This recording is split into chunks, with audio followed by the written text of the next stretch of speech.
तो कल तक हम लोगों ने किया था अपने लंग्स के स्ट्रक्चर के बारे में स्टडी, राइट। सबसे पहले था एपिग्लॉटिस, उसके बाद क्या था लैरिंग्स, के बाद ट्रैकिया, के बाद प्राइमरी ब्रोंकाई, प्राइमरी ब्रोंकाई के बाद सेकेंडरी ब्रोंकाई, के बाद टर्सरी ब्रोंकाई, के बाद इनिशियल ब्रोंक्यूल्स, के बाद terminal bronchioles open into irregular sac like structure, नाम बताइए एल्विलाई का दूसरा नाम एयर सैक, यहां तक सभी को क्लियर है। अब सुनिए, हमारी एनसीईआरटी कहती है हम अपने रेस्पिरेटरी सिस्टम को दो पार्ट में बांट देंगे। कितने पार्ट में? दो पार्ट में। सुनो, यहां से लेकर के ये एक्सटर्नल नॉस्ट्रिल है, यहां से लेकर के यहां तक का ये जो फाइनल वाला टर्मिनल ब्रोंक्यूल्स है, यहां से लेकर के कहां से, ये क्या बताया था, एक्सटर्नल नॉस्ट्रिल से लेकर के कहां तक, कौन सा ब्रोंक्यूल, टर्मिनल ब्रोंक्यूल। फिर से बोलिए, पहला भाग है एक्सटर्नल नॉस्ट्रिल से लेकर के टर्मिनल ब्रोंक्यूल्स का, ठीक है ना, और दूसरा भाग है उसके नीचे का। तो हम बताइए कितने भागों में बांटेंगे? दो भागों में बांटेंगे। बताइए, एक्सटर्नल नॉस्ट्रिल से लेकर के टर्मिनल ब्रोंक्यूल्स तक का पहला भाग है और उसके बाद का दूसरा भाग है, ठीक है ना। तो चलिए यहीं से पिकअप करते हैं, यहीं से स्टार्ट करते हैं।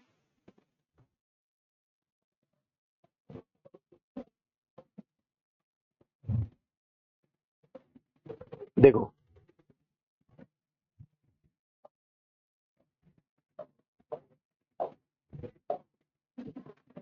हम अपने रेस्पिरेटरी सिस्टम को दो भागों में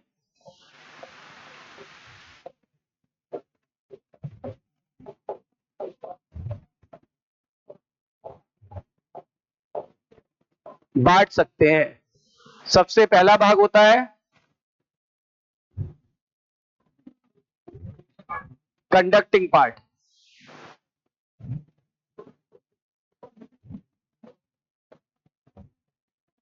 और दूसरा पार्ट होता है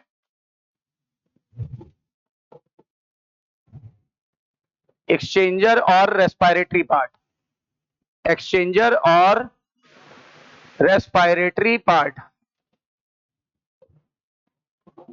तो सबसे पहले हम देखेंगे कंडक्टिंग पार्ट में क्या आता है।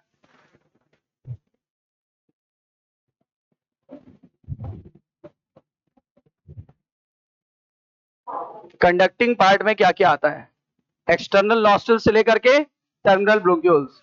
जरा थोड़ा सा डिटेल में बताओ। फ्रॉम एक्सटर्नल नॉस्ट्रिल टू, ये होता है फ्रॉम एक्सटर्नल नॉस्ट्रिल टू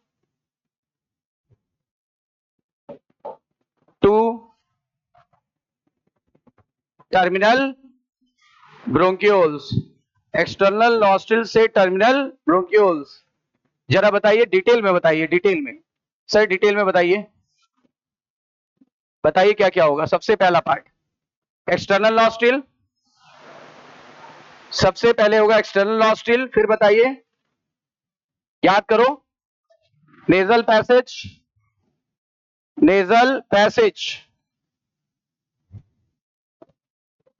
फिर बताइए नेजल कैविटी, के बाद फेरिंग्स, के बाद लैरिंग्स, अब आप बोलोगे सर आपने एपिग्लॉटिस नहीं बोला।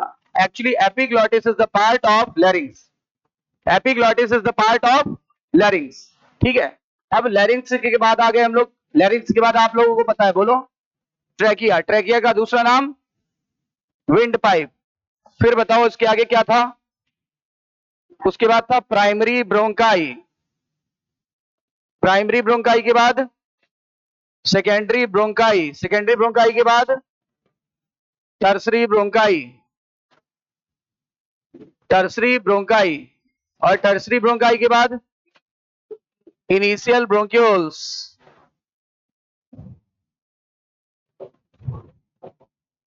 और इनिशियल ब्रोंक्यूल्स के बाद टर्मिनल ब्रोंक्यूल्स, बस ये यहां तक का पार्ट है कंडक्टिंग पार्ट। टर्मिनल ब्रोंक्यूल्स यहां तक का पार्ट है कंडक्टिंग पार्ट। नोट डाउन, यहां तक का पार्ट है कंडक्टिंग पार्ट।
तो हमने अपने रेस्पिरेटरी पार्ट को दो भागों में बांट दिया।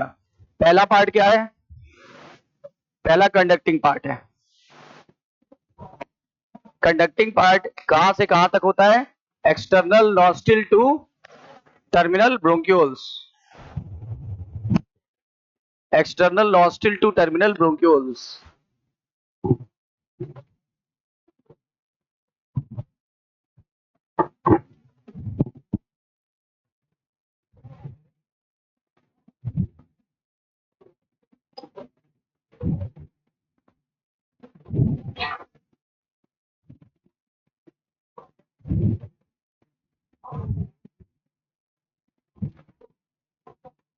एक्सटर्नल नॉस्ट्रिल से लेकर के टर्मिनल ब्रोंक्यूल्स तक का भाग कहलाता है कंडक्टिंग पार्ट। अच्छा, नाम से स्पष्ट हो रहा है कंडक्शन मतलब क्या होता है? किसी चीज को लाना, किसी चीज को लाना। बोलते नहीं है, दो वायर होते हैं, कंडक्टिंग और नॉन कंडक्टिंग। सही है?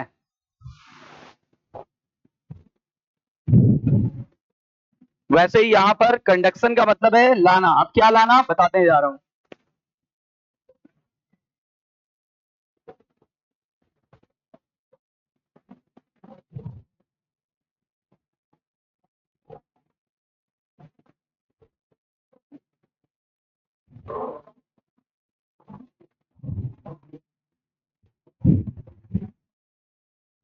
बढ़े आगे।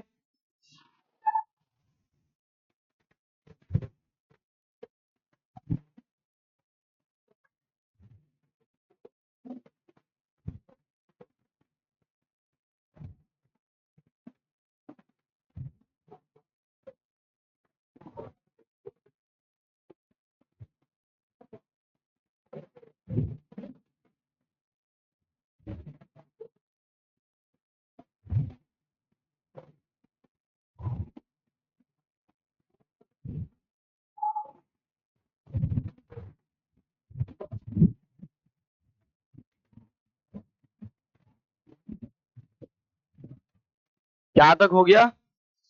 बढ़े आगे।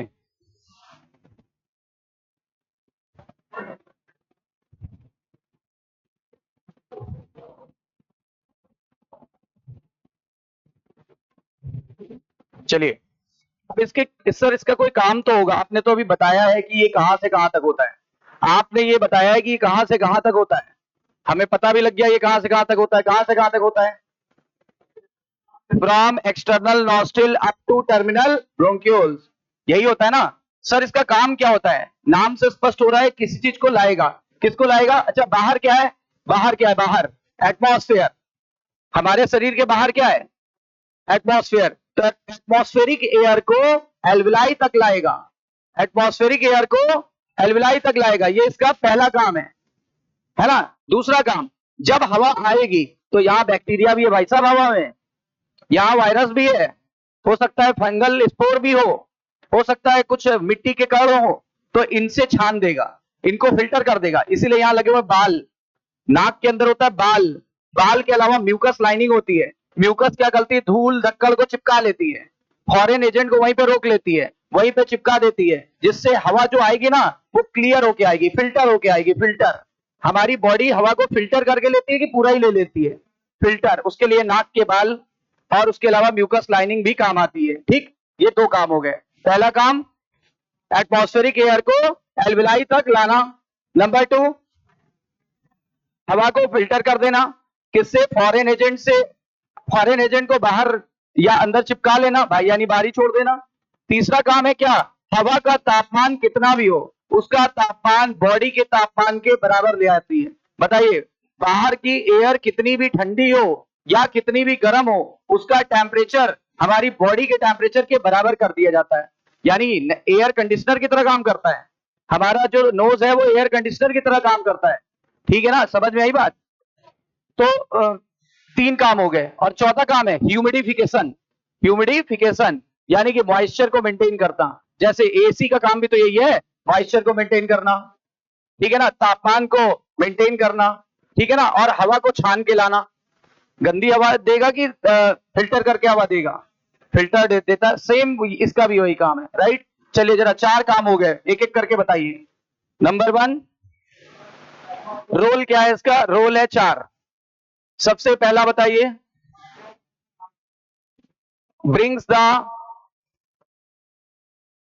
brings atmospheric air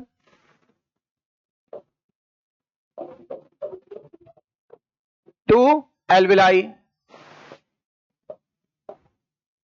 number 2, air को फॉरेन एजेंट से क्लीन करना, राइट? एयर को फॉरेन एजेंट से क्लीन करना मतलब फॉरेन एजेंट को अंदर नहीं लाने देगा। ठीक है ना, फॉरेन एजेंट से सर क्या मतलब है? वायरस, बैक्टीरिया, फंजाई का spore, fungal spore, fungal spore. Virus को बोलते हैं विषाणु हिंदी में, बैक्टीरिया को बोलते हैं जीवाणु, और फंगल स्पोर का मतलब कवक के जो स्पोर्स होते हैं, कवक के स्पोर। ठीक है ना, उसके अलावा क्या आता है फॉरेन एजेंट में? हमारा डस्ट पार्टिकल भी आ जाता है। डस्ट पार्टिकल यानी धूल का कण। तो इन सब से ये क्लीन कर देता है। एयर को फॉरेन एजेंट से क्लीन करना। नंबर 3, एयर का टेम्परेचर बॉडी टेम्परेचर के बराबर लाना।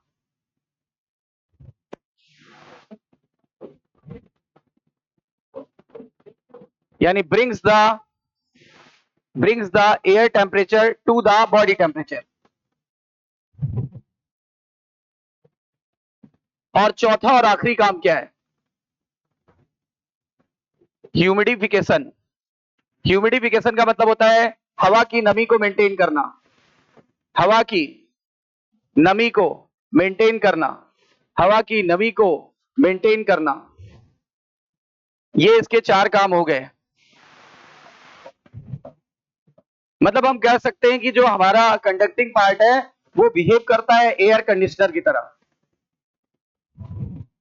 हम सीधी बात कह सकते हैं, it behave as natural air conditioner.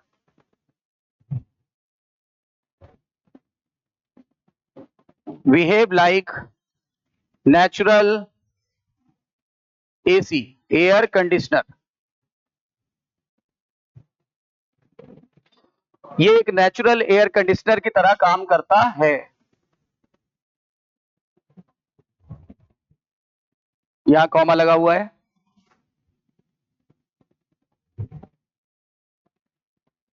First role is brings atmospheric air to the alveoli. Second role is cleans the air from the foreign agent. Third one is brings the atmospheric air temperature to the body temperature. And the fourth one is humidification of the air. So we can say this system behave as natural air conditioner. Natural AC की तरह काम करता है। AC का भी यही काम है, तापमान को मेंटेन करना, नमी को मेंटेन करना, और क्या करना? और क्या करना, फॉरेन पार्टिकल्स को छान देना, तभी तो फिल्टर लगा होता है उसमें, और फिल्टर धीरे धीरे चोक हो जाता है, इसीलिए फिर उसको हमें साफ करना होता है नहीं होता है।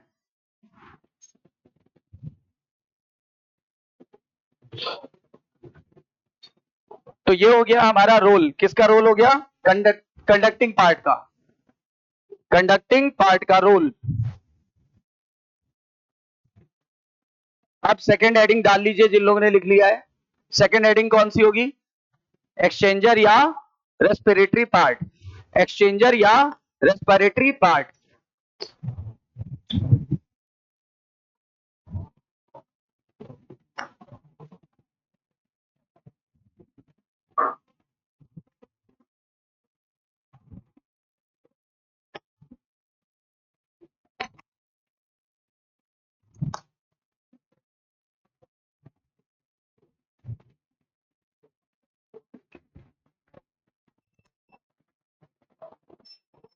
क्लियर है, तो ये 4 रोल हो गए। और हमारा जो कंडक्टिंग सिस्टम होता है ये बिहेव करता है, किसकी तरह बिहेव करता है, behave like a natural air conditioner, यानी natural AC, natural AC. Is that clear. Second heading आप लोगों ने डाल दिया।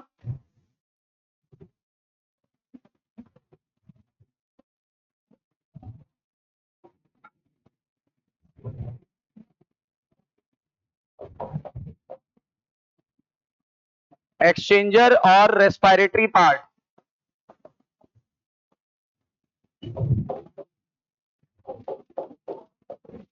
देखो ये वो, इसको एक्सचेंजर क्यों बोला, यहां गैसेस एक्सचेंज होगा, गैसेस एक्सचेंज होगा किसके किसके बीच, एटमॉस्फेरिक एयर जो एल्विलाई में आ चुकी है, एटमॉस्फेरिक एयर कहां आ चुकी है, एल्विलाई में, और किसके बीच में होगा, ब्लड, ब्लड और एयर के बीच में जो गैसेस एक्सचेंज होता है वो यही पार्ट करता है, राइट। इस पार्ट में क्या आएगा, इस पार्ट में आ जाएगा एल्विलर डक्ट और एल्विलाई, इस पार्ट में आ जाएगा, देखो इस पार्ट में आता है, ये रहा एल्विलर डक्ट और ये रही एल्विलाई, ये क्या है,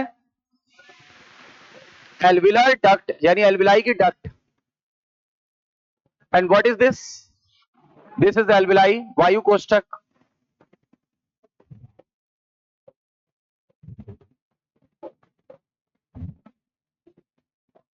अच्छा अब देखिएगा, हर एक एल्विलाई पता है किसके संपर्क में रहती है, हर एक एल्विलाई रहती है संपर्क में, ब्लड वेसल्स के संपर्क में रहती है, किसके संपर्क में रहती है, ब्लड वेसल्स के संपर्क में रहती है। ब्लड वेसल जब बहुत पतली होती है तो उसे बोलते हैं कैपिलरी, तो किसके संपर्क में है, कैपिलरी, केसिकाएं, सुना है, कोशिकाएं नहीं बोला मैंने, हाँ केसिकाएं।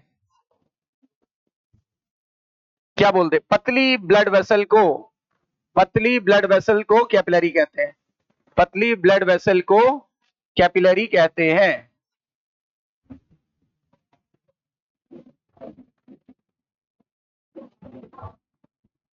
ठीक है, देखो अगर ब्लड वेसल है तो उसमें ब्लड बह रहा होगा, ऑब्वियस सी बात है, क्या बह रहा होगा, ब्लड बह रहा होगा, तो इसमें ब्लड है, ऑब्वियस सी बात है। यहां पे आपकी आ चुकी है एटमॉस्फेरिक एयर, यहां पे आ चुकी है एटमॉस्फेरिक O2, मैं लिख दू O2 है यहां, कोई डाउट। अच्छा आपके ब्लड में CO2 है, यहां O2 है, ये CO2 रिच है, ये ब्लड CO2 रिच है, और ये O2 रिच एयर है, तो देखो O2 का डिफ्यूजन इधर से इधर हो जाएगा, हाई कॉन्सेंट्रेशन से, ऐसा मैं नहीं कह रहा हूं, ऐसा मैं नहीं कह रहा हूं कि यहां पर O2 नहीं है, यहां CO2 ज्यादा है O2 कम, तो बताओ इधर क्या ज्यादा है, O2 ज्यादा CO2 कम, तो O2 किधर डिफ्यूज होके आ जाएगा, फ्रॉम एल्विलाई टू ब्लड, और बताओ CO2 किधर डिफ्यूज होके चला जाएगा, समझ में आई बात। तो देखो हो गया गैसेस एक्सचेंज, यहां हुआ रियल में गैसेस एक्सचेंज, तो इसका मतलब हम लिख सकते हैं there is actual gaseous, actual diffusion, actual diffusion of gases, actual diffusion of, हम पूरा लिखते हैं O2 एंड CO2 बिटवीन किसके किसके बीच हो रहा है, between alveoli and blood, alveolar air and blood, alveolar air and blood, alveolar air और ब्लड के बीच में क्या हो रहा है, ये क्वेश्चन आया हुआ है, एक्चुअल डिफ्यूजन कहां होता है, actual diffusion of O2 and CO2 कहां होता है? एक्चुअल डिफ्यूजन होता है between alveoli and blood, alveoli and blood लिखा हुआ है, between alveolar air and blood, alveolar air and blood, समझे? एक मिनट रुकिएगा, देखो एनसीईआरटी भी लेके चल रहे हैं। एनसीईआरटी क्या कहती है, एक बार एनसीईआरटी भी पढ़ लेते हैं। The part starting from external nostril up to terminal bronchioles constitutes the conducting part, जबकि एल्विलाई और उसकी डक्ट क्या बनाती है? रेस्पिरेटरी या exchanger part of respiratory system. कोई डाउट? बताइए, एक्सटर्नल नॉस्ट्रिल से लेकर के टर्मिनल ब्रोंक्यूल्स तक के एरिया को क्या कहते हैं? Conducting part. जबकि एल्विलर डक्ट, एल्विलाई, ये सब मिलके क्या बनाती है? राइट, रेस्पिरेटरी या एक्सचेंजर पार्ट। फिर क्या बोल रहा है? कंडक्टिंग पार्ट का काम है transport the atmospheric air to the alveoli, पहला काम।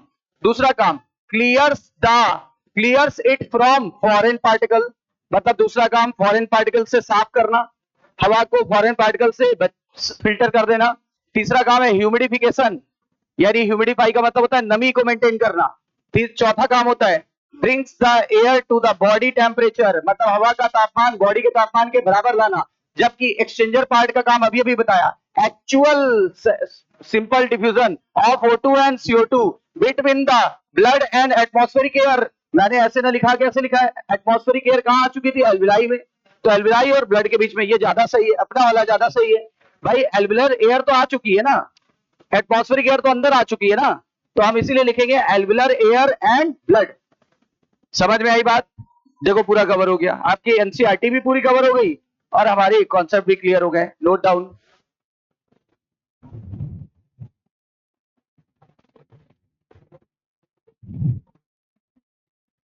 और कंफ्यूजन ना हो आप लोगों को, इसलिए ये बात याद रखो, एल्विलर एयर कौन सी थी? एटमॉस्फेरिक एयर ही तो एल्विलर एयर में आ गई। बोलो भाई,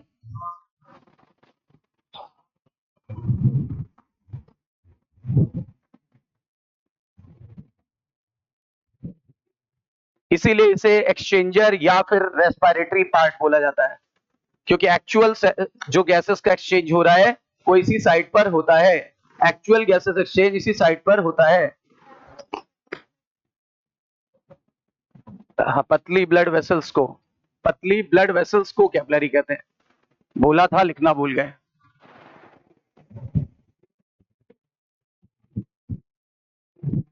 यहां होना चाहिए पतली ब्लड वेसल्स, बोला था मैं, लिखना भूल गया। पतली ब्लड वेसल्स, वेसल्स को कैपिलरी कहते हैं, सही है।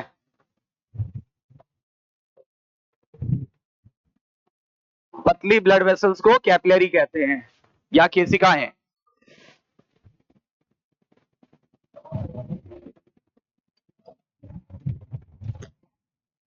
Thank you.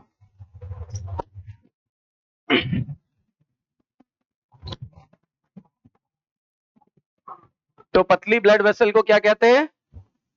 कैपिलरी। और हर एक एल्विलाई कैपिलरी के टच में रहती है, और इससे इससे एक बात की एश्योरेंस हो जाती है कि यहां पर एक्चुअल डिफ्यूजन ऑफ गैसेस होगा ही होगा। जैसा कि चैप्टर का नाम है ब्रीदिंग एंड गैसियस एक्सचेंज, तो देखो यहां पे ही गैसेस एक्सचेंज होता है। गैसेस एक्सचेंज किसके किसके बीच होता है? Alveoli and blood vessels. और कौन सी प्रोसेस से हो रहा है? डिफ्यूजन। हर जगह डिफ्यूजन ही होगा। गैस को एक्सचेंज करने का एक ही तरीका है, डिफ्यूजन डिफ्यूजन डिफ्यूजन, विसरण विसरण विसरण। विसरण सुना है ना? हम्म।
अब आते हैं, हेडिंग डालेंगे थोरैसिक चैम्बर क्या होता है।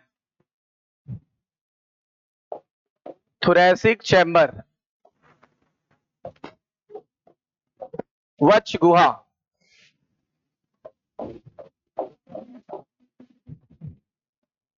थोरैसिक चैम्बर,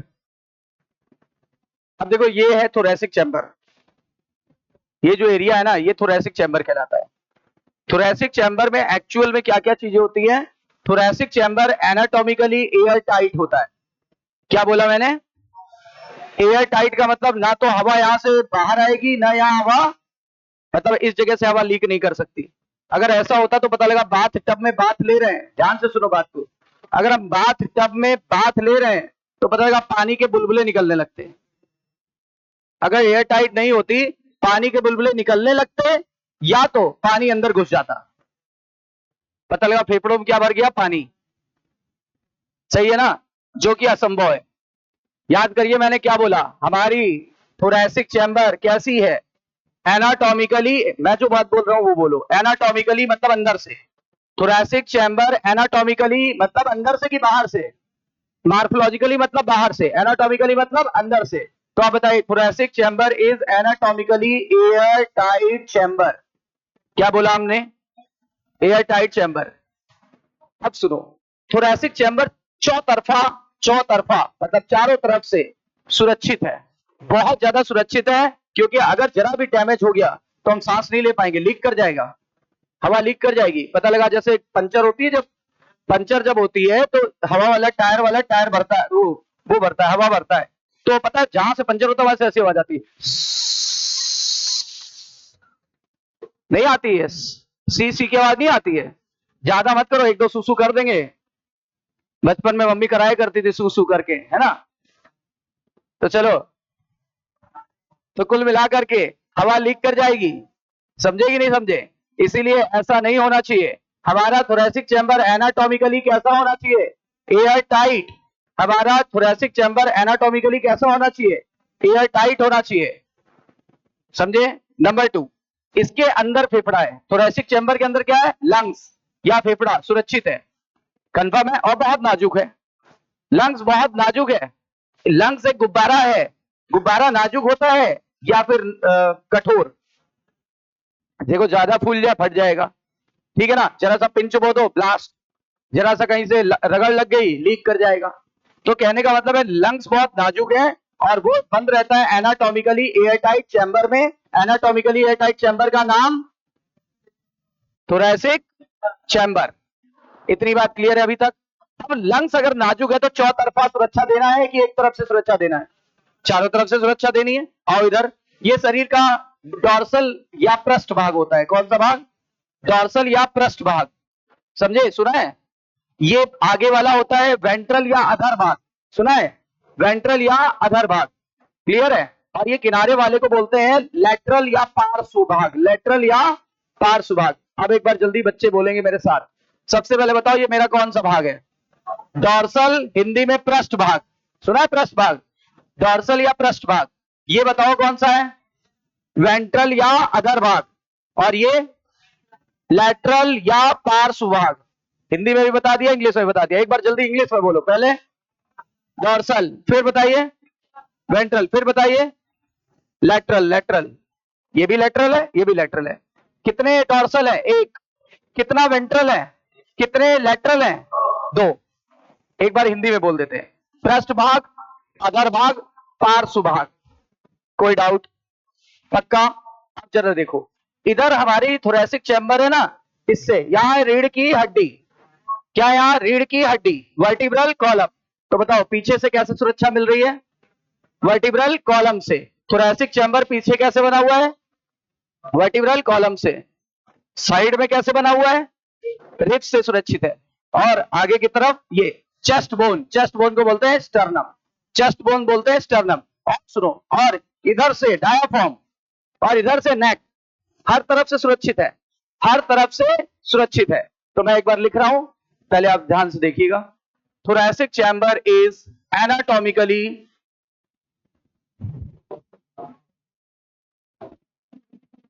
एनाटॉमिकली मतलब अंदर से,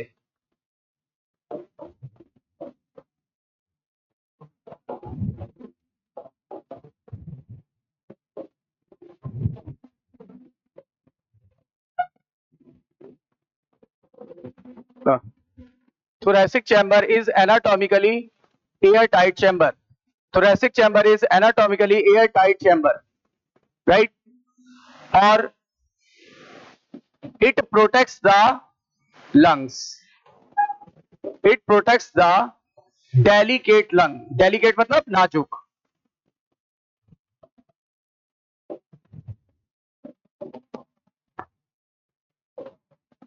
लंग्स यानी फेफड़े. ये फेफड़े को जो बहुत नाजुक है उसको प्रोटेक्ट कर रहा है, राइट? अच्छा, थोरैसिक चैम्बर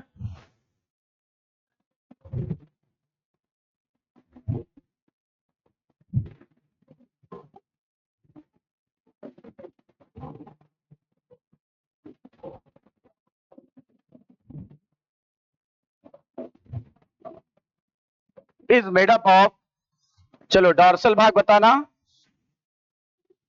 वेंट्रल भाग बताना,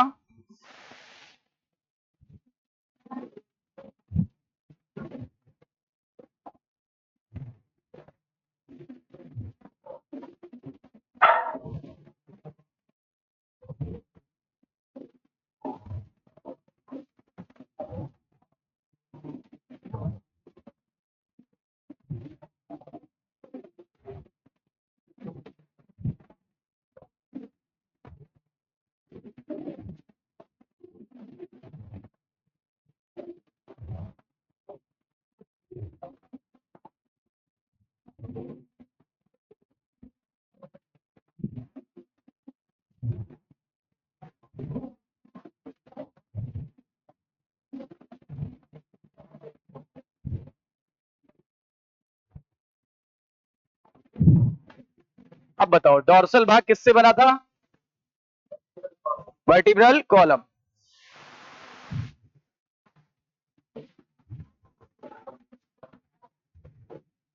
वर्टिब्रल कॉलम हिंदी में बोल सकते हैं रीढ़ की हड्डी. बताओ वेंट्रल भाग भाई स्टर्नम. स्टर्नम चेस्ट बोन को बोलते हैं. दिस इज चेस्ट बोन, आपकी सीने की हड्डी. लेटरल भाग रिब्स यानी पसलियों का बना है. रिब्स यानी पसलियां. एंटीरियर भाग नेक से, गर्दन, और पोस्टीरियर भाग डायाफ्राम से, यानी चौतरफा सुरक्षित है. और डायाफ्राम हमेशा मस्कुलर होता है, ध्यान देना, यानी पेशी का बना हुआ. पेशिया यानी मांसपेशी. तो वेंट्रल पार्ट जो है किसका बना हुआ है? वेंट्रल पार्ट किसका बना हुआ है? वर्टिब्रल कॉलम, सॉरी डॉर्सल भाग. डॉर्सल भाग किसका बना था? Vertebral column. वेंट्रल भाग किसका बना था? स्टर्नम, यानी अरे ये देखो ये क्या है, यहां क्या है? चेस्ट बोन या स्टर्नम. डॉर्सल भाग पे वर्टिब्रल कॉलम, लेटरल भाग पे पसलियां. ये देखो ये सब पसलियां हैं. Ribs. Posterior part by diaphragm और एंटीरियर पार्ट बाई नेक. मतलब चारों तरफ से सुरक्षित है. एनसीईआरटी ने नेक और डायाफ्राम नहीं लिखा है, लेकिन लिख लो तो ज्यादा क्लियर रहेगा, क्योंकि ये सब भी उसी का पार्ट है.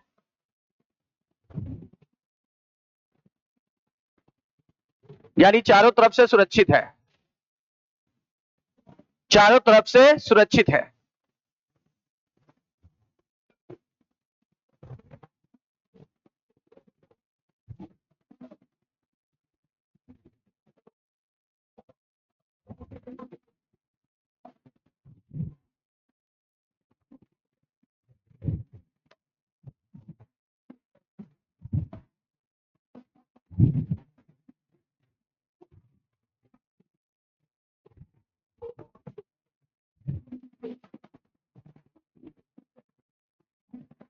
सही तो है एनाटॉमिकली.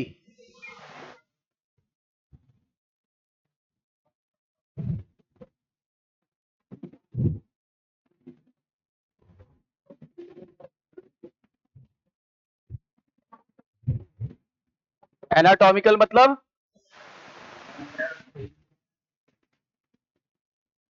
एनाटॉमी मतलब होता है अंदर से, इंटरनल स्टडी, और मॉर्फोलॉजी मतलब तो इस तरीके से आपने देखा कि थोरेसिक चैम्बर चारों तरफ से बहुत सुरक्षित है और एनाटॉमिकली एयर टाइट चैम्बर है, राइट। चारों तरफ से सुरक्षित है और एनाटॉमिकली एयर टाइट सेटअप है। अब देखो, अगर मैं अपने थोरेसिक चैम्बर में चेंज करूंगा तो इसके अंदर क्या है, लंग्स, लंग्स में भी चेंज हो जाएगा। मतलब किसके चेंज करने से किसका वॉल्यूम चेंज होगा, थोरेसिक वॉल्यूम को चेंज करने पर, थोरेसिक चैम्बर के वॉल्यूम को चेंज करने पर उसके अंदर उपस्थित जो गुब्बारा है जिसको बोलते हैं लंग्स, उसका वॉल्यूम भी चेंज हो जाएगा। बताइए, अगर आप चाहते हो कि मैं अपने लंग्स को फुलाऊं तो इसके लिए मुझे अपने थोरेसिक चैम्बर को फुलाना पड़ेगा। अगर आप चाहते हो कि मैं अपने लंग्स को सिकोड़ूं तो लंग्स मैं नहीं सिकोड़ सकता, मैं अपने थोरेसिक चैम्बर को सिकोड़ूंगा तो लंग्स अपने आप सिकुड़ जाएगा। यानी एनाटॉमिकल सेटअप कुछ ऐसा होता है कि any change in the volume of thoracic chamber reflect the change in the pulmonary volume। नहीं समझे, क्या समझे, समझाओ हमको भी। हाँ, पल्मोनरी वॉल्यूम यानी लंग्स का वॉल्यूम, मतलब चेस्ट के थोरेसिक चैम्बर के वॉल्यूम को चेंज करेंगे तो लंग्स का वॉल्यूम अपने आप चेंज हो जाएगा। क्योंकि हम कभी भी अपने पल्मोनरी वॉल्यूम को डायरेक्टली चेंज नहीं कर सकते। हम अपने पल्मोनरी वॉल्यूम को डायरेक्टली चेंज तो किसको चेंज कर सकते हैं, थोरेसिक चैम्बर के वॉल्यूम को। बढ़े आगे।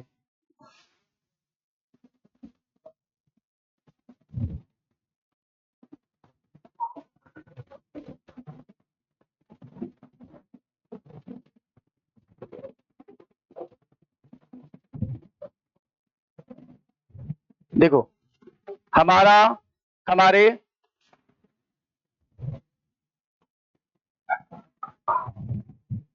हमारे अंदर कुछ ऐसा एनाटॉमिकल सेटअप होता है, हमारे अंदर कुछ ऐसा एनाटॉमिकल सेटअप होता है कि यदि हम थोरेसिक चैम्बर के वॉल्यूम को चेंज करें, थोरेसिक चैम्बर के वॉल्यूम को चेंज करें तो हमारा लंग्स, लंग्स के लिए क्या वर्ड यूज करते हैं भाई, पल्मोनरी। हमारा लंग्स वॉल्यूम भी क्या हो जाएगा, लंग्स वॉल्यूम भी चेंज हो जाएगा। ध्यान दीजिए, बहुत बार पूछा गया ये question, very important, very important. Change हो जाता है। हमारे अंदर कुछ ऐसा एनाटॉमिकल सेटअप होता है कि यदि हम थोरेसिक चैम्बर के वॉल्यूम में चेंज करें तो हमारा लंग्स वॉल्यूम भी चेंज हो जाता है। And this setup is very this setup is very important, this setup is very important for breathing। बताओ ये किसके लिए बहुत जरूरी है, ब्रीदिंग के लिए। ऐसा सेटअप किसके लिए मदद करेगा, ब्रीदिंग करने में मदद करेगा, ब्रीदिंग करने में मदद करेगा। अगर ऐसा सेटअप ना होता तो हम ब्रीदिंग नहीं कर पाते। अच्छा, ऐसा क्यों, S V can not directly change the volume of, हम कौन सा वॉल्यूम डायरेक्टली नहीं चेंज कर सकते, change the pulmonary volume.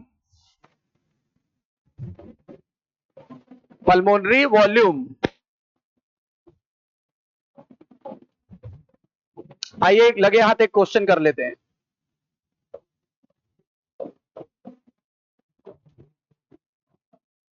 thoracic chamber is anatomically air tight chamber, क्या कहते हो, करेक्ट है सर। आगे,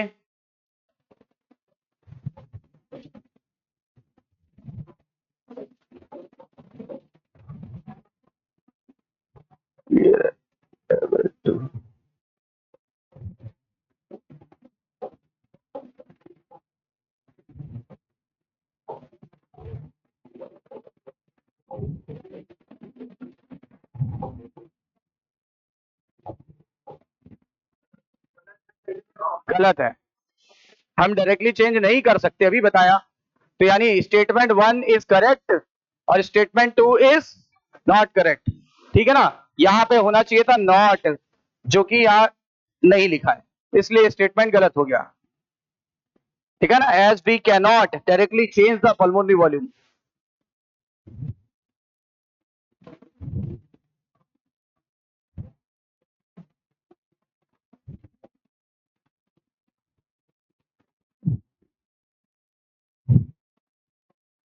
तो statement 1 is correct, statement 2 is incorrect.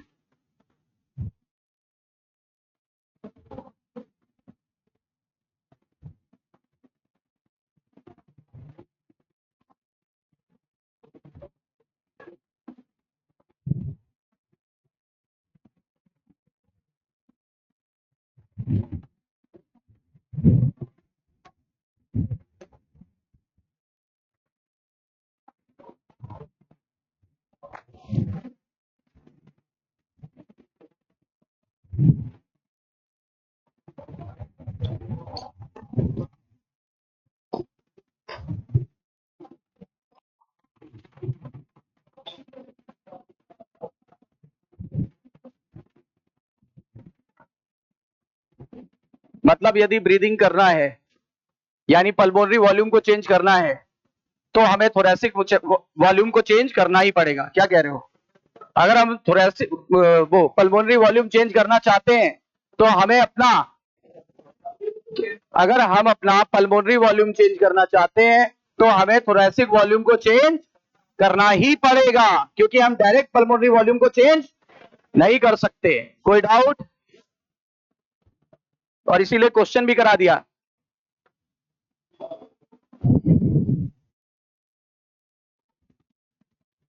Clear है?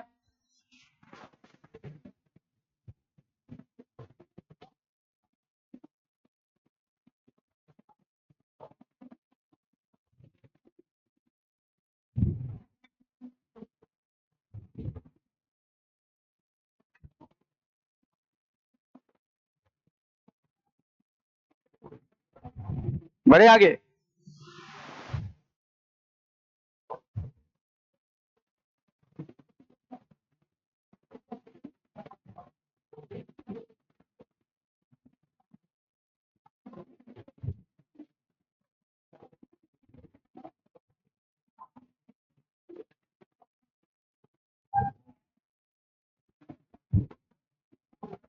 चलिए आगे बढ़ते हैं।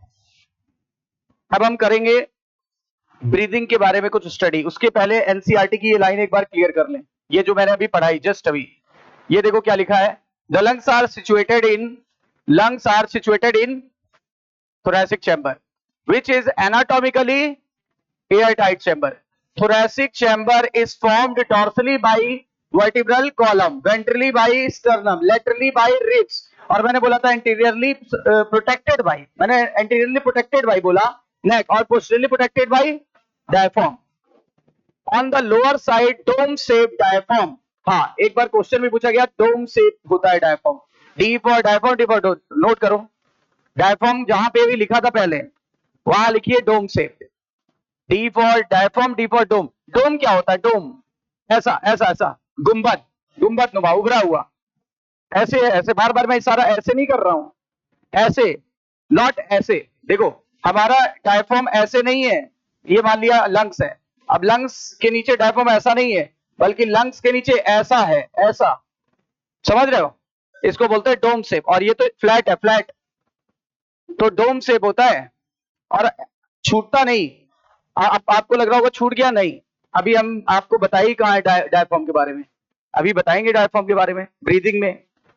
Anyway, anatomically setup of lungs in thorax is such that any change in the volume of thoracic cavity will be reflected in the pulmonary cavity. मतलब chest में अगर change आएगा, thoracic chamber में चेंज आएगा, तो ही पल्मोनरी चैम्बर में change आएगा। कह रहा है इस तरह का अरेंजमेंट बहुत जरूरी था। किसके लिए? क्योंकि हम डायरेक्टली चेंज नहीं कर सकते। किसको? चेंज मतलब अल्टर। हम अल्टर नहीं कर सकते। किसको नहीं कर सकते? पल्मोनरी वॉल्यूम्स को। क्लियर है? अब हम पढ़ेंगे mechanism of breathing, mechanism of breathing. ठीक है, तो ब्रीदिंग में कितने स्टेप होते हैं बोलो? ब्रीदिंग में 2 स्टेप होते हैं। हेडिंग है मैकेनिज्म ऑफ ब्रीदिंग।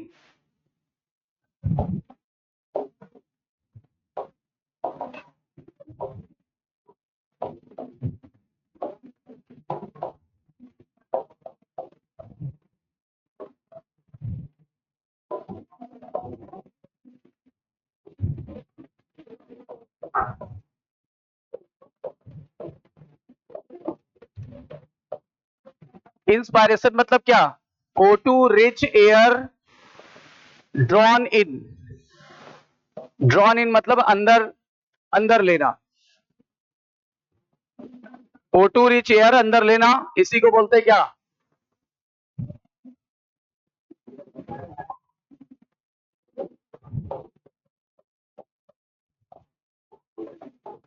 और एक्सपायरेशन में क्या होगा? CO2 rich air, CO2 rich air is released out, released out मतलब बाहर छोड़ना।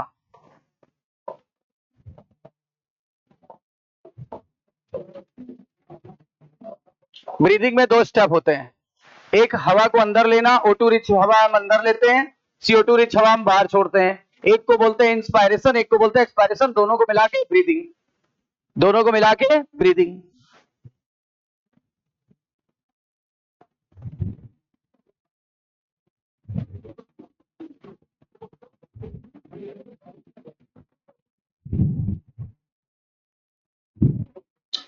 चाहे हवा अंदर लेनी हो, सुनो ध्यान से, चाहे हवा अंदर लेनी हो या हवा बाहर निकालनी हो, एक काम जरूर करना पड़ेगा, प्रेशर का डिफरेंस पैदा करना पड़ेगा, प्रेशर का डिफरेंस पैदा करना पड़ेगा। किसके किसके बीच प्रेशर का डिफरेंस पैदा करना पड़ेगा? थोरैसिक चैम्बर और एटमॉस्फेयर, थोरैसिक चैम्बर और एटमॉस्फेयर के बीच में प्रेशर का अंतर पैदा करना पड़ेगा।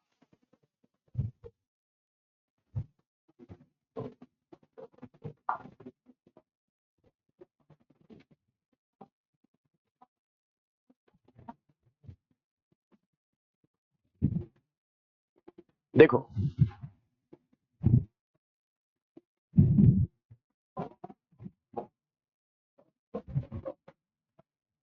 ब्रीदिंग तभी होगा जब हम एटमॉस्फेयर व लंग्स के बीच pressure gradient, pressure gradient, pressure gradient का मतलब होता है दाब का अंतर, दाब का अंतर क्रिएट करेंगे। बताओ, ब्रीदिंग तभी होगी जब हम दोनों तरफ प्रेशर का अंतर पैदा करेंगे। किस तरफ? एटमॉस्फेयर और लंग्स के बीच, एटमॉस्फेयर और लंग्स के बीच में जब तक प्रेशर ग्रेडियंट नहीं पैदा होगा तब तक ना तो हवा अंदर आएगी और ना हवा बाहर जाएगी। हम आपको एग्जांपल बताते हैं, एग्जांपल जैसे अगर आपको इंस्पायरेशन करना है, मैं शॉर्ट में लिख रहा हूं, आप भी नहीं लिखना, इंस्पायरेशन के समय क्या जरूरी है, जरा इधर देखो। इंस्पायरेशन के लिए क्या जरूरी है? ये एटमॉस्फेयर मान लिया, ये एटमॉस्फेरिक प्रेशर है। एटमॉस्फेरिक प्रेशर कितना होता है? 760 mmHg। आप चाहते हो कि हवा फेफड़ों में आए, आप चाहते हो कि हवा फेफड़ों में आए तो क्या होना चाहिए बताओ? बाहर का प्रेशर ज्यादा होना चाहिए और अंदर का कम होना चाहिए, तभी तो डिफरेंस पैदा होगा। अगर इधर का भी 760 इधर का भी 760, ना हवा आएगी ना हवा जाएगी। बोलो क्लियर है? इसीलिए यहां का प्रेशर इसकी तुलना से कम होना चाहिए, मतलब निगेटिव होना चाहिए, उसकी तुलना में निगेटिव होना चाहिए। तो देखो यहां का प्रेशर होता है, पता कितना? बता दूं आपको, 756 हो जाता है इस समय, 756 mmHg। बताओ, यानी क्या क्या कह रहे हो? हवा तभी अंदर आएगी, एनसीईआरटी कहती है हवा तभी अंदर आएगी जब एटमॉस्फेरिक प्रेशर और पल्मोनरी प्रेशर में कौन ज्यादा हो, है ना, एटमॉस्फेरिक प्रेशर ज्यादा हो। लेकिन एक बात बताओ, अपन एटमॉस्फेरिक प्रेशर को तो चेंज कर ही नहीं सकते। अच्छा, सब लोग मिलके फूको, सब लोग मिलके दबाव लगाओ, तो भी आप एक एटमॉस्फेरिक प्रेशर को तिनका भर भी, ढेला भर भी चेंज नहीं कर पाओगे। अगर हम सब दम भी लगा लेना, अपने सारे इंसान दम लगा भी ले, तो 761 नहीं कर सकते।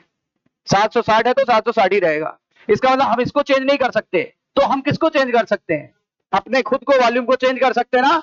इसीलिए हमने ये वॉल्यूम घटा लिया, हमने ये सॉरी प्रेशर घटा दिया, हमने ये प्रेशर घटा दिया। मतलब एटमॉस्फेरिक प्रेशर की तुलना में लंग्स का प्रेशर कैसा कर दिया, निगेटिव। निगेटिव इसको बोलते हैं इंट्रा पल्मोनरी प्रेशर। इंट्रा मतलब अंदर, पल्मोनरी मतलब, बोलो बोलो, लंग्स। मैं यहां लिख रहा हूं, मतलब इंस्पायरेशन तभी होगा, इंस्पायरेशन तभी पॉसिबल है जब intra pulmonary pressure, intra pulmonary pressure atmosphere की तुलना में, एटमॉस्फेयर की तुलना में क्या हो, लेस हो कि मोर। लेस को बोलेंगे निगेटिव, निगेटिव हो। और हमें दिख रहा है, साफ साफ दिख रहा है निगेटिव है। 760 से 4 निगेटिव में चला गया, 756।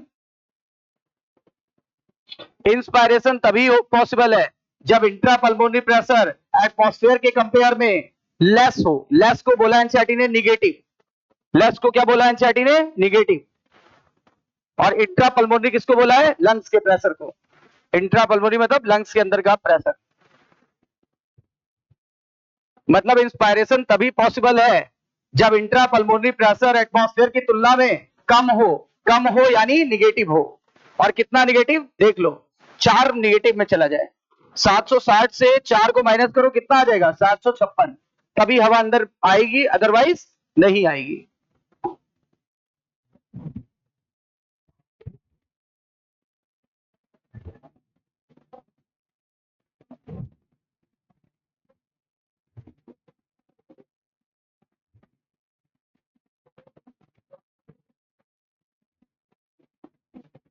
अब आप समझ गए होंगे कि एक्सपायरेशन के लिए क्या होना चाहिए। अंदर का प्रेशर किसकी तुलना से, हाँ, अंदर का प्रेशर यानी intra pulmonary pressure should be less की जगह मोर या हाई, लेस की जगह मोर या हाई होना चाहिए, किसकी तुलना से।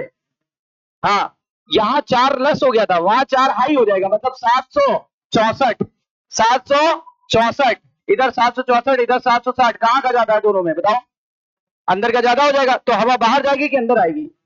तब हम क्या इंस्पायरेशन बोलेंगे कि एक्सपायरेशन, तब एक्सपायरेशन बोलेंगे। आ रहे हैं, उस पर भी आ रहे हैं, हमने अभी आपको समझा दिया, समझ गए ना। इंट्रा पल्मोनरी प्रेशर अगर अंदर का कम है तो हवा अंदर आएगी, अगर इंट्रा पल्मोनरी प्रेशर एटमॉस्फेयर की तुलना में ज्यादा है तो हवा बाहर जाएगी। समझ में आई बात। अगर इंट्रा पल्मोनरी प्रेशर कम है तो हवा क्या करेगी, इंट्रा पल्मोनरी प्रेशर कम है तो क्या होगा, अंदर जाएगी, और अगर ज्यादा है तो बाहर जाएगी।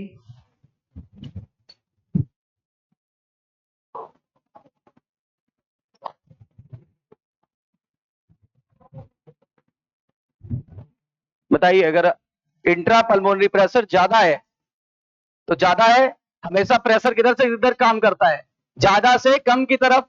मैंने कहा मेरे फेफड़े का प्रेशर ज्यादा है तो हवा किधर जाएगी, बाहर जाएगी। अरे बाहर किधर, हाँ तो सही सही बोलो ना, बाहर मतलब कहां बाहर चली जाएगी, है ना। तो हवा क्या हो जाएगी, बाहर जाएगी, बाहर मतलब एटमॉस्फेयर में चली जाएगी। उसे इंस्पायरेशन बोलेंगे कि एक्सपायरेशन। हाँ तो लिख रहा हूं मैं, वो वाला केस भी लिख देता हूं।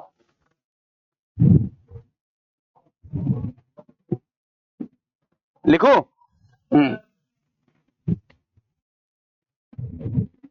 अब मुझे एक्सपायरेशन करना है, एक्सपायरेशन तभी होगा, अभी हम वॉल्यूम पे चर्चा नहीं करेंगे भाई साहब, कंफ्यूज मत होइए। लंग्स, अब एटमॉस्फेयर का 760 है, वो तो चेंज हो नहीं सकता, एटमॉस्फेयर का 760 है, वो तो चेंज हो नहीं सकता, लेकिन हम अपना तो चेंज कर सकते हैं ना। अपना हमने कर दिया 764 mmHg। अब बताओ हवा क्या होगी, बाहर जाएगी, कहां जा रही है, एटमॉस्फेयर में हवा कहां जा रही है। इंक खत्म हो गई क्या, इंक खत्म हो गई मेरी, हैंग हो गया, हैंग। चलो चलो लिखो लिखो, बनाओ, कब तक कलाकृति बनाएं।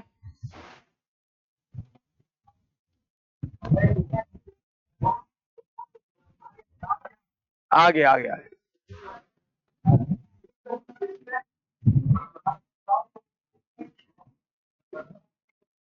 तो इसका मतलब ये कह रहे थे कि जब जब हमें एक्सपायरेशन करना होगा तो बाहर का ना तो हम कभी चेंज कर सकते हैं, ना चेंज कर पाए हैं, ना कर पाएंगे। तो बाहर का मत छेड़ना और अंदर का मत छोड़ना। बाहर का छेड़ नहीं सकते, अंदर का छोड़ेंगे नहीं, चेंज करेंगे।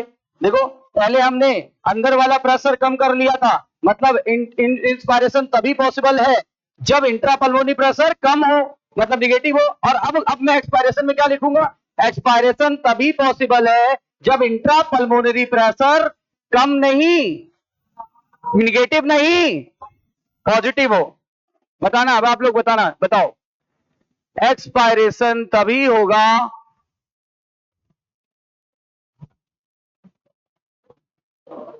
बोलो, एक्सपायरेशन तभी संभव है या पॉसिबल है, तभी पॉसिबल है जब, लंग्स मत बोलना भाई, जब इंट्रापल्मोनरी प्रेशर, अब जब जानते हैं तो सही वर्ड बोले, जब इंट्रापल्मोनरी प्रेशर एटमॉस्फेयर की तुलना में, पूरा लिखा करो, एटमॉस्फेयर की तुलना में लेस का उल्टा मोर हो, मोर यानी पॉजिटिव हो।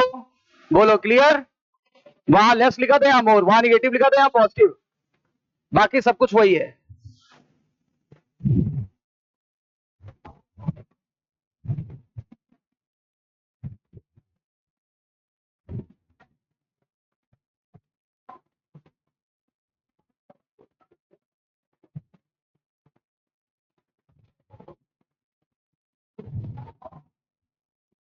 अब नोट करके एक बात, मैंने क्या बोला था, मैंने तो बहुत कुछ बोला था।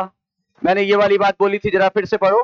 ब्रीदिंग तभी पॉसिबल है या तभी होगा जब हम एटमॉस्फेरिक और लंग्स के बीच में क्या क्रिएट कर दें, प्रेशर का डिफरेंस। देखो किया कि नहीं किया, यहां भी किया और यहां भी किया। एक जब मैंने अपने लंग्स का वॉल्यूम मैंने लंग्स का प्रेशर घटाया तो फिर हवा अंदर आएगी, और जब मैंने अपने लंग का प्रेशर बढ़ा दिया तो हवा बाहर जाएगी। पर ये ऐसे होगा कैसे, ये होगा मसल से। कौन करेगा, मसल्स करेंगी। तो मैं यहां लिख दूं प्रेशर ग्रेडियंट का, ग्रेडियंट प्रेशर ग्रेडियंट मतलब दाब का अंतर, फिर से लिख दूं दाब का अंतर। प्रेशर ग्रेडियंट मेंटेन करने का काम, मेंटेन करने का काम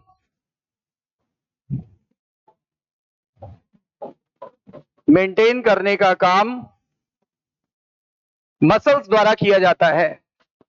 किसके द्वारा, मसल्स द्वारा किया जाता है। अब मैं नाम बता रहा हूं, एक मसल आप जानते हो डॉक्टर साहब, डायाफ्राम, और दूसरी मसल नहीं जानते।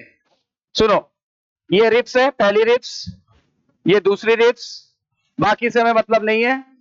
एक पहली रिब्स, दूसरी रिब्स, ध्यान से देखिएगा मैं क्या बोल रहा हूं। इनके बीच में मसल होती है, इनके बीच में दो तरह की मसल होती है, एक ऐसे ऐसे, एक ऐसे ऐसे, एक ऐसे तिरछी, एक ऐसे तिरछी। इनको बोलते हैं इंटरकोस्टल मसल। इंटर मतलब बीच में, कोस्टल मतलब पसलियों के बीच में। बताओ इंटरकोस्टल मसल कहां की मसल होती है, हाँ रिब्स के बीच की मसल, ये रिब्स है, रिब्स, रिब्स के बीच की मसल को क्या बोलते हैं, इंटरकोस्टल मसल। ये भी दो प्रकार की होती है, एक एक्सटर्नल और एक इंटरनल, एक एक्सटर्नल और एक इंटरनल। सुनो इधर सुनो, ध्यान से सुनना जो मैं बोल रहा हूं। एक को बोलते हैं ईआईसीएम, और एक को बोलते हैं IICM। सर ये कैसे याद रखेंगे? एक्सटर्नल इंटरकोस्टल मसल EICM और इंटरनल इंटरकोस्टल मसल IICM। बोलो क्लियर है? तो दो तरह की मसल है, एक कौन सा है? एक है डायफ्राम और दूसरा कौन सी मसल थी? ICM। ICM मतलब इंटरकोस्टल मसल। लेकिन इंटरकोस्टल मसल भी कितने प्रकार की होती है? दो, एक एक्सटर्नल वाली और एक, तो एक्सटर्नल के लिए EICM लगा देना और इंटरनल के लिए IICM लगा देना। बोलो कोई डाउट? छापो।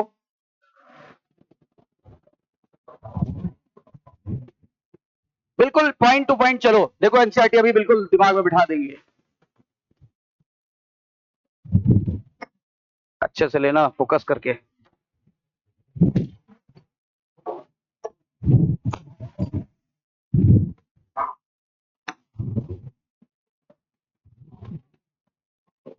प्रेशर ग्रेडियंट को मेंटेन करने का कार्य दो मसल द्वारा किया जाएगा। एक को हम पहचानते थे, एक को हम पहचान चुके हैं। एक हो गया डायफ्राम और एक हो गया intercostal muscle ICM। Intercostal muscle ICM, intercostal muscle यानी ICM।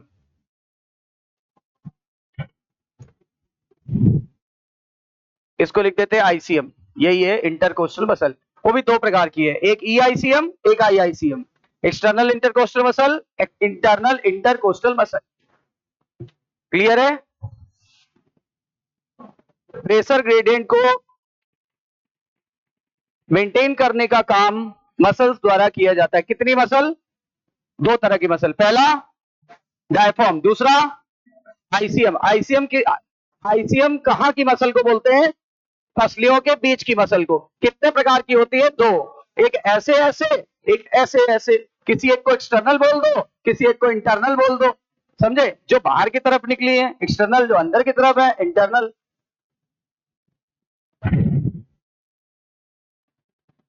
अब मैं आपको एक नियम बताता हूं, शायद आपको याद हो। बताऊं? पहले लिख लीजिए, फिर ज्ञान की बातें बाद में बताऊंगा।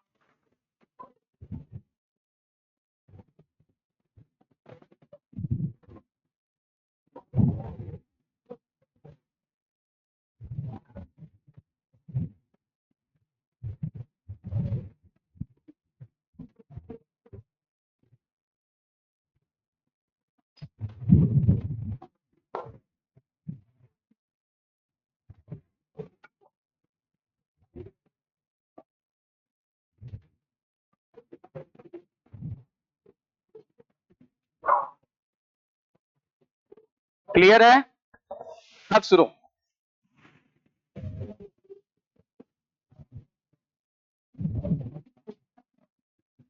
PV बराबर कांस्टेंट। क्या ये नियम सबने सुना है? कौन सा नियम है? Boyle's law. This is Boyle's law. PV बराबर कांस्टेंट। बोलो क्लियर? PV बराबर कांस्टेंट, ये बात याद रखना। PV बराबर कांस्टेंट, ये बात याद रखना। मतलब क्या कहता है ये कहता है अगर आप प्रेशर घटाते हो तो वॉल्यूम बढ़ाना पड़ेगा, तभी ये कांस्टेंसी मेंटेन रहेगी। अगर आप प्रेशर घटाते हो वॉल्यूम बढ़ाना पड़ेगा, आप प्रेशर बढ़ाना चाहते हो आपको वॉल्यूम घटाना पड़ेगा। बोलो, अगर आप प्रेशर को बढ़ाना चाहते हो तो वॉल्यूम को घटाना पड़ेगा, और अगर प्रेशर को बढ़ाना चाहते हैं तो वॉल्यूम को, अरे इधर देखो इधर देखो इधर देखो। अभी हमने देखा, जो देखा वही लिख दे रहे हैं। या तो इंट्रापल्मोनरी प्रेशर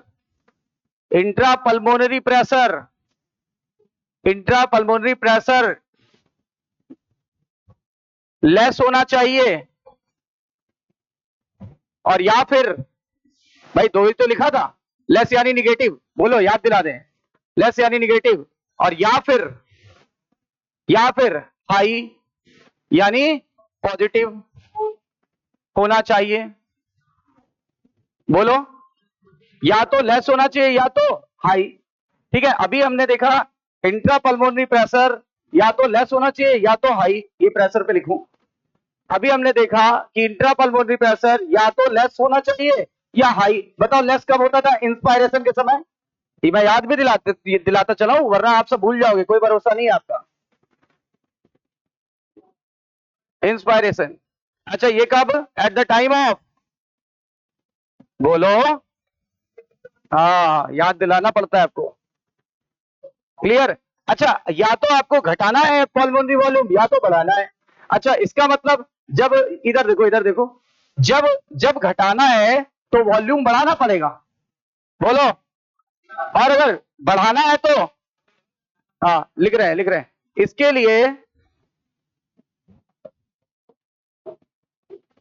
इसके लिए हमें अपने थोरैसिक वॉल्यूम को उल्टा लिखूंगा, मोर या लेस करना पड़ेगा, बोलो ठीक है।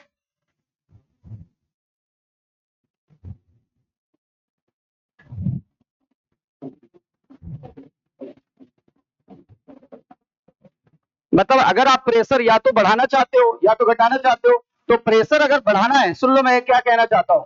अगर मैं चाहता हूं मेरे अंदर का प्रेशर बढ़ जाए तो वो तभी पॉसिबल है। बताओ, मैं चाह रहा हूं मेरा प्रेशर बढ़े, ये चीज बढ़ाना है तो ये वॉल्यूम कम करना पड़ेगा।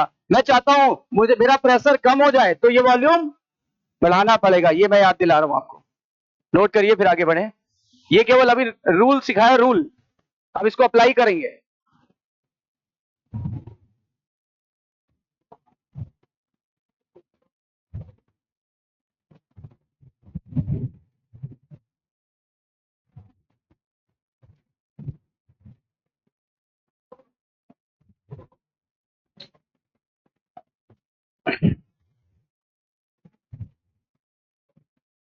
पर यहां पे आपको बता देता हूं, वॉल्यूम दो ही दिशा में चेंज हो सकता है। देखना इधर देखो, या तो इस तरफ,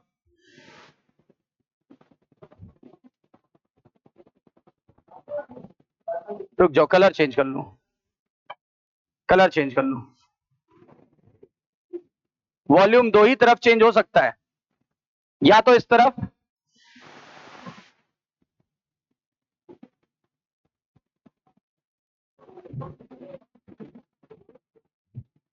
और या तो इस तरफ, दो ही तरफ चेंज हो सकता है। देखो अगर वॉल्यूम इधर चेंज करना चाहते हो तो एक ऐसे देखो, एक डोर्सल एक्सिस, एक वेंट्रल एक्सिस। इधर इधर का मतलब कौन सी एक्सिस? इधर चेंज कर रहे हो मतलब कौन सी axis? Dorso ventral axis, dorso ventral axis. और ये कौन सी एक्सिस है पता है? ये वाली है, इस एक्सिस को बोलते हैं एंटीरियर पोस्टीरियर एक्सिस। एंटीरियर ऊपर, पोस्टीरियर नीचे, एंटीरियो पोस्टीरियर एक्सिस।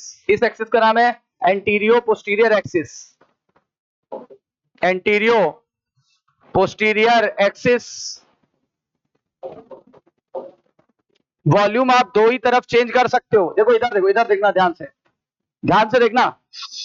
मैंने सांस अंदर खींचा तो मेरा सीना फूला कि सिकुड़ गया? फूला तो पता है, इधर इधर भी फूला, हल्का सा इधर भी गया, आगे ज्यादा गया, पीछे कम गया, माना, लेकिन गया दोनों तरफ। तो ये कौन से एक्सिस पर फूला? इधर क्या वेंट्रल, इधर क्या डॉर्सल। इस एक्सिस को क्या बोलेंगे? Dorso ventral axis.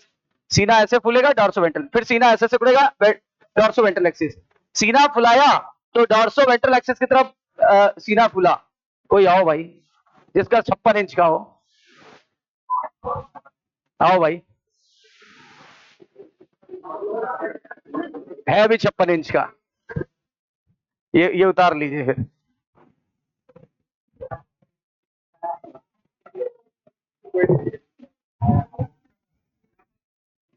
दबंग नहीं, पीछे लगाना चाहिए था। चलिए ये है, इनका कौन सा एक्सिस है? वेंट्रल है। ये कौन सा है? डॉर्सल है। अब जरा आप सांस खींचिए, ये देखिए हल्का सा इधर भी फूला और हल्का सा इधर भी, अब नॉर्मल हो जाइए। तो यानी दोनों तरफ ये इनका सीना या ऐसे फूलेगा और या ये सांस छोड़ेंगे तो ऐसे सिकुड़ जाएगा। यानी किस एक्सिस पे? Dorso ventral, dorso ventral, dorso ventral. एक तो इस तरफ, अब सीधे घूमिए। अब जब ये सांस लेंगे तो यहां कल्पना करिए ये डोम शेप है ना, डोम शेप है। जब ये सांस लेंगे तो इनका ये डोम शेप ना होकर सीधा हो जाएगा। अब किस तरफ हो रहा है? ऊपर नीचे हो रहा है, डायफ्राम ऊपर नीचे जा रहा है ना, इसको बोलेंगे anterior posterior axis. Thank you, जाइए जाइए खुश रहिए। तो कितने एक्सिस पर चेंज हुआ? 2 एक्सिस पे चेंज हो सकता है, एक किधर डॉर्सोवेंट्रल एक्सिस और दूसरा किधर एंटीरियर पोस्टीरियर एक्सिस। ये वाला जो चेंज करेगा वो करेगा आईसीएम। कौन करेगा? और ये करेगा कौन? डायाफ्राम। दिख रहा है आपको? साफ दिख रहा है। दो करेंगे, दो चीजें करेंगे, ये बाई आईसीएम और ये by diaphragm. By ICM and by diaphragm. इतनी इतनी चीजें क्लियर होती चली गई।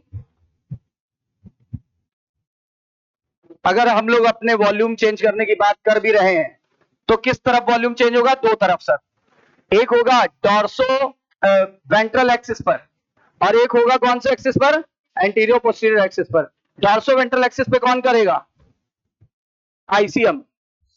और एंटीरियर पोस्टीरियर पे कौन करता है? राइट।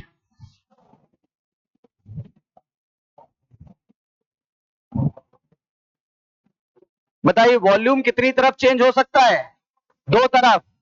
पहला पहला डॉर्सो वेंट्रल एक्सिस की तरफ और दूसरा एंटीरियर पोस्टीरियर एक्सिस की तरफ। डॉर्सो वेंट्रल एक्सिस पे बदलाव कौन सी मसल करती है? आईसीएम। और बताओ एंटीरियर पोस्टीरियर पर बदलाव कौन करेगी? हाँ, इतनी बात आप सीख गए।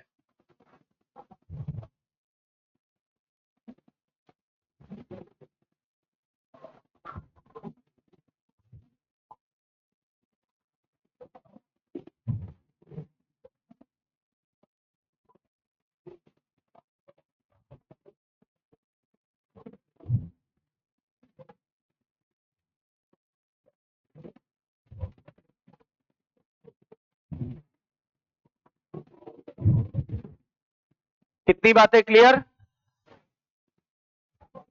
बढ़े आगे।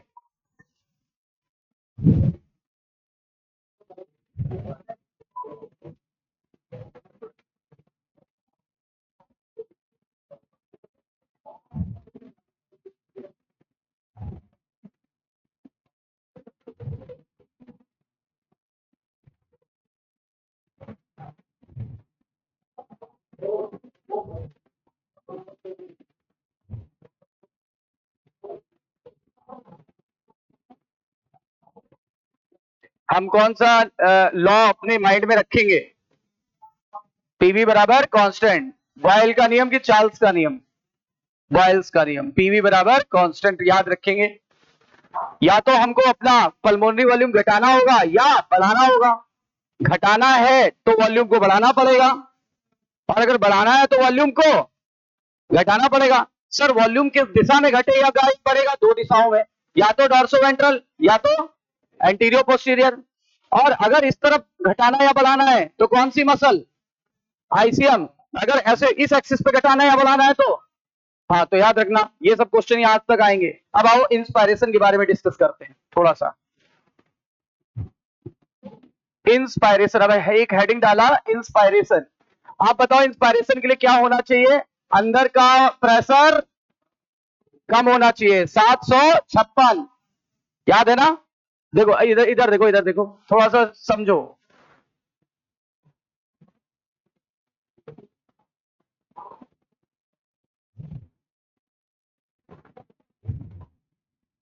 तो अंदर का प्रेशर आप कम करना चाहते हो। ये एटमॉस्फेयर रहा और ये रहा लंग्स। यहां का आप चाहते हो 700, यहां तो रहेगा ही 760, कोई डाउट ही नहीं है, मिलीमीटर ऑफ मर्करी। यहां कितना करना चाहते हो? 756 करना चाहते हो। तो अगर प्रेशर कम करना चाहते हैं तो वॉल्यूम बढ़ाना पड़ेगा। किस किस तरफ बढ़ाना पड़ेगा? सर इस तरफ, इस तरफ, इस तरफ, इस तरफ, इस तरफ, यानी डॉर्सो वेंट्रल एक्सिस की तरफ वॉल्यूम बढ़ाना है, की तरफ वॉल्यूम बढ़ाना पड़ेगा, बढ़ाना पड़ेगा। और ये कैसे संभव है? ये तभी पॉसिबल है, ये तभी पॉसिबल है जब कौन सी मसल वर्क करे? ये तभी पॉसिबल है जब जब अब मैं EICM बोलूंगा जब एक्सटर्नल इंटरकॉस्टल मसल कॉन्ट्रैक्ट हो। क्या क्या सीखे? कौन सी मसल कॉन्ट्रैक्ट हो? EICM कॉन्ट्रैक्ट हो, तभी इस तरफ वॉल्यूम बढ़ेगा। चलो एक चीज पता लग गई। अब आपको वॉल्यूम इधर भी बढ़ाना है, बोलो बढ़ाना है ना? तो इस तरफ वॉल्यूम बढ़ाने के लिए आपको क्या करना पड़ेगा? देखो, आपको एंटीरियो पोस्टीरियर एक्सिस की तरफ, एंटीरियो पोस्टीरियर एक्सिस की तरफ भी वॉल्यूम बढ़ाना पड़ेगा। और ये कब पॉसिबल है? तभी संभव है या तभी पॉसिबल है? तभी पॉसिबल है जब जब कौन सिकुड़ जाए?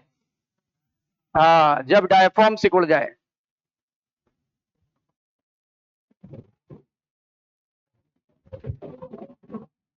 कॉन्ट्रैक्ट हो, दैट मीन्स फ्लैट हो जाए, फ्लैट। ठीक है, फ्लैट यानी कुछ ऐसा, इसकी पोजीशन इधर पहुंच जाए, इसकी पोजीशन इधर पहुंच जाए, बोलो क्लियर? और इसका वॉल्यूम बढ़ के यहां आ जाए, बोलो। ये देखो वॉल्यूम बढ़ गया हल्का सा, डैश डैश डैश डैश कर रहा हूं, वॉल्यूम बढ़ गया। देखो ये किस तरफ बढ़ा आपको पता चल गया। ये बढ़ा है डॉर्सो वेंट्रल पी, और ये किधर बढ़ा? एंटीरियो पोस्टीरियर पर। अब पहले वॉल्यूम ज्यादा था कि अब ज्यादा है? ये पहले वॉल्यूम ज्यादा था कि अब ज्यादा है? अगर वॉल्यूम ज्यादा तो प्रेशर कम। ये देखो पीवी बराबर कांस्टेंट। आपने क्या किया सर? हमने वॉल्यूम बढ़ा लिया, हमने वॉल्यूम बढ़ा दिया तो अंदर का प्रेशर घट गया। घट के कितना हो गया? 760 से कितना हो गया? 756 हो गया। आपने वॉल्यूम बढ़ाया, प्रेशर अपने आप घट गया ताकि कांस्टेंसी मेंटेन रहे, है ना? इसलिए देखो 760 से घट के 756 हो गया। और ऐसा होने से क्या फायदा होगा? एयर अंदर आ गई, और ये कौन सी प्रक्रिया हो गई सर? इंस्पायरेशन हो गया, इंस्पायरेशन हो गया। बोलो हो गया कि नहीं हो गया? कितना आसान था। इंस्पायरेशन के समय आपको वॉल्यूम बढ़ाना पड़ा। कितनी दिशाओं में उड़ाना पड़ा? दो दिशाओं में। पहला डॉर्सोवेंट्रल एक्सिस की तरफ, दूसरा एंटीरियो पोस्टीरियर एक्सिस की तरफ। इसके लिए आपने दोनों मसल्स को सिकोड़ दिया। कौन सी दोनों मसल? कौन सी दोनों मसल? डायफ्राम और आईसीएम। ईआईसीएम को सिकोड़ दिया, डायफ्राम को सिकोड़ दिया। जब आपने ईआईसीएम और डायफ्राम को सिकोड़ दिया तो वॉल्यूम बढ़ गया, दोनों एक्सिस की तरफ वॉल्यूम बढ़ गया। अगर वॉल्यूम बढ़ा तो प्रेशर अपने आप घट गया। 760 से कितना हो गया?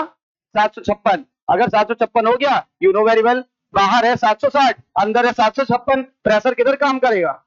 ज्यादा से कम की तरफ। तो हवा अंदर आएगी कि बाहर जाएगी? हवा अंदर आएगी। और एक बात और सिखाना चाहूंगा।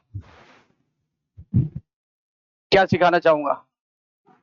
मसल सिकुड़ रही है इसलिए ये एक्टिव प्रोसेस है। कैसी प्रोसेस है? एक्टिव प्रोसेस, क्योंकि मसल सिकुड़ रही है। कहीं भी मसल सिकुड़े तो एक्टिव प्रोसेस है। और ये 2 सेकंड लेगी, इस काम में 2 सेकंड लगता है। इंस्पायरेशन में कितना सेकंड लगता है? 2 सेकंड। और ये एक्टिव प्रोसेस है कि पैसिव? भाई कहीं पे अगर मसल सिकुड़ रहा है, एक्टिव, एनर्जी खर्च करनी पड़ेगी, एनर्जी खर्च करनी पड़ेगी। अब देखो क्वेश्चन कितने सारे आएंगे। इंस्पायरेशन के समय एंटीरियो पोस्टीरियर एक्सिस की तरफ वॉल्यूम कौन बढ़ाता है? ईआईसीएम। अब दूसरा क्वेश्चन सुनो। ईआईसीएम को जब वॉल्यूम बढ़ाना है तो उसे सिकुड़ना पड़ेगा कि फैलना पड़ेगा? सिकुड़ना पड़ेगा। चलो, एंटीरियो पोस्टीरियर एक्सिस की तरफ वॉल्यूम कौन बढ़ाएगा? डायफ्राम। डायफ्राम के सिकुड़ने से कि फैलने से? सिकुड़ने से। और डायफ्राम का शेप डोम ना होकर के कैसा हो गया? फ्लैट। ये सब क्वेश्चन देखो यहां से मिल जाएंगे आपको। समझ आई बात?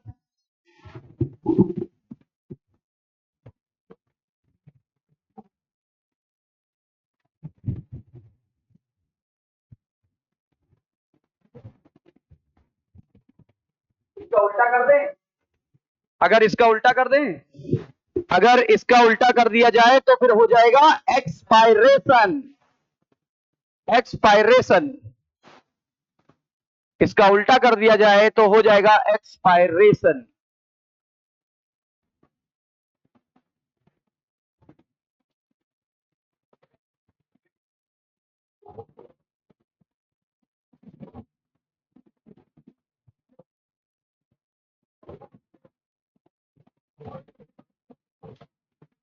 आपने वॉल्यूम बढ़ाया, प्रेशर देखो घट गया, ताकि कॉन्स्टेंसी मेंटेन रहे अकॉर्डिंग किसकी, पीवी बराबर कांस्टेंट। सही है ना, पीवी बराबर कांस्टेंट।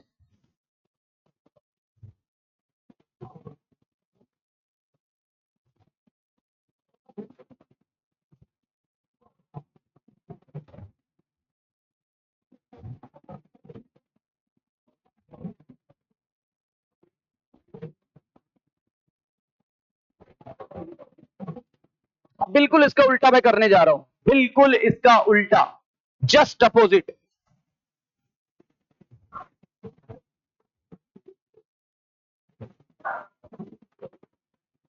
अब आपको एक्सपायरेशन करना है तो अंदर का प्रेशर बढ़ाना पड़ेगा। प्रेशर बढ़ाना चाहते हो, 764 करना चाहते हो, तो वॉल्यूम को घटाना होगा। इस तरफ घटाने के लिए ये रिलैक्स हो जाएगा, इस तरफ घटाने के लिए ये भी रिलैक्स हो जाएगा। ये भी कॉन्ट्रैक्ट था, ये भी कॉन्ट्रैक्ट था, अब दोनों कैसे हो जाएंगे, रिलैक्स कर देंगे, तो इधर वॉल्यूम घट जाएगा, इधर भी घट जाएगा, तो यहां का प्रेशर बढ़ जाएगा, प्रेशर हो जाएगा 764, हवा बाहर निकल जाएगी कि अंदर आएगी, और इंस्पायरेशन का उल्टा एक्सपायरेशन हो जाएगा। समझ आई बात, कितना इजी है देखो। रिलैक्स होकर नॉर्मल पोजीशन में आ जाएगा, तो आपका डायाफ्राम जो है वो ऐसे हो जाएगा दोबारा, फिर नहीं नहीं, फिर 760 हो जाएगा। अच्छा एक बात बताओ, जब ये हवा अंदर आ रही है तो ये 700 कितना हो जाएगा, 7, फिर 68, फिर 69, सॉरी 58, फिर 59, फिर 760 हो जाएगा, तो हवा आना बंद हो गई, हो गया 2 सेकंड पूरा। यही तो कह रहे हैं, कब तक हवा आएगी, फट फट थोड़ी हो जाएगा, ब्लास्ट ऑन कर जाएगा। समझ रहे हो नहीं, जब उधर का प्रेशर इधर का प्रेशर बराबर, तो 2 सेकंड पूरे, तो हवा अंदर आना बंद, मतलब इंस्पायरेशन रुक गया। अब क्या होगा, एक्सपायरेशन। समझे, समझ गए, बढ़े आगे। क्या हेडिंग, क्या, जल्दी बोलो जल्दी बोलो। एक्सपायरेशन जस्ट उल्टा करना है, क्या करना है देखो, देखते जाओ क्या करना है, अब उल्टा करना है। चलो देखो उल्टा क्या करें।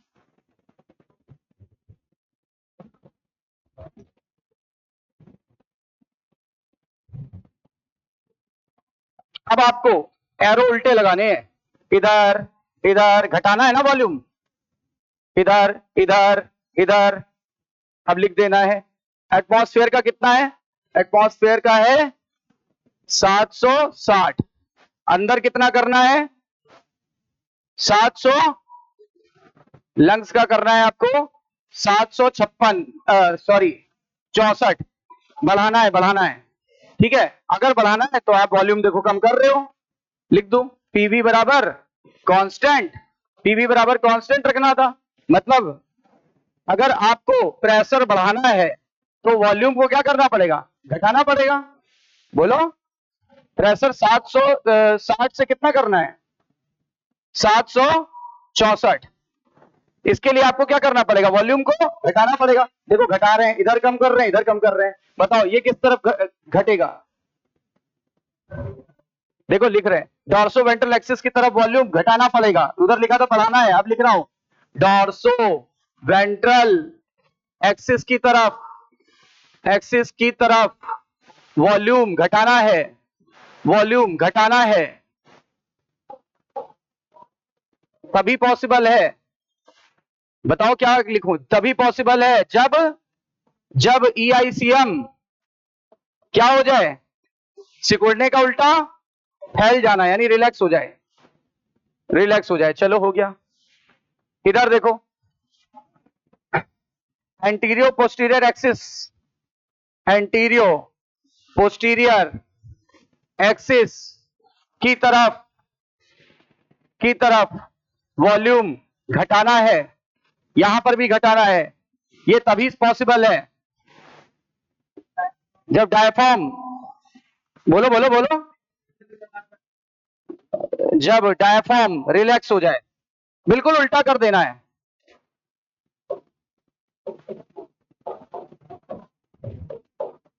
रिलैक्स हो जाए, और रिलैक्स हो जाए मतलब किस शेप का हो जाए दोबारा, डोम शेप, वहां फ्लैट यहां डोम शेप। देखो वहां क्या लिखा था पहले, वहां लिखा था फ्लैट, ये देखो वहां लिखा था फ्लैट हो जाए, और यहां देखो दोबारा डोम शेप हो जाए।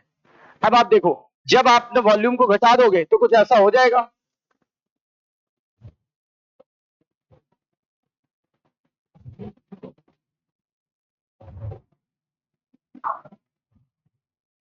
ये इधर घट गया,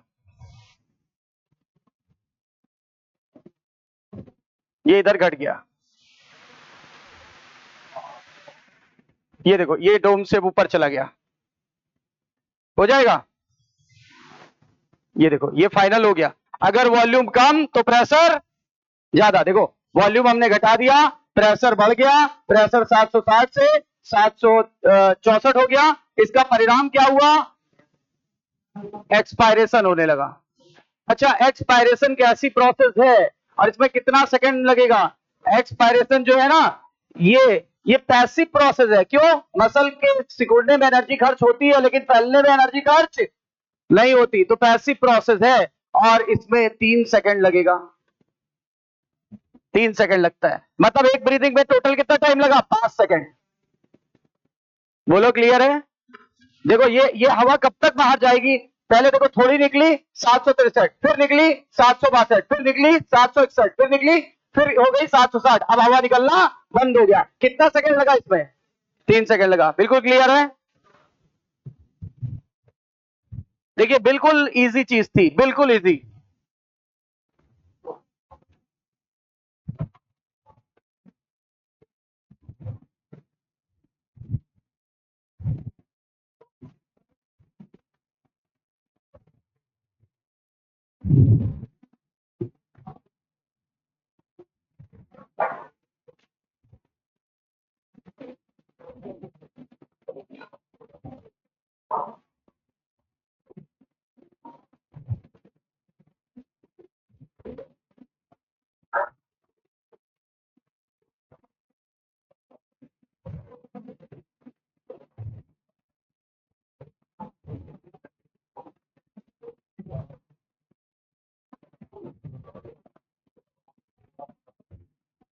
ठीक है, समझ में आ गया? इंस्पायरेशन एक्सपायरेशन सारी बातें क्लियर हो गई। चलिए फिर कल करेंगे इसके आगे, और कल आते आते इसका रिवीजन भी करेंगे। समझ में आ गई बात?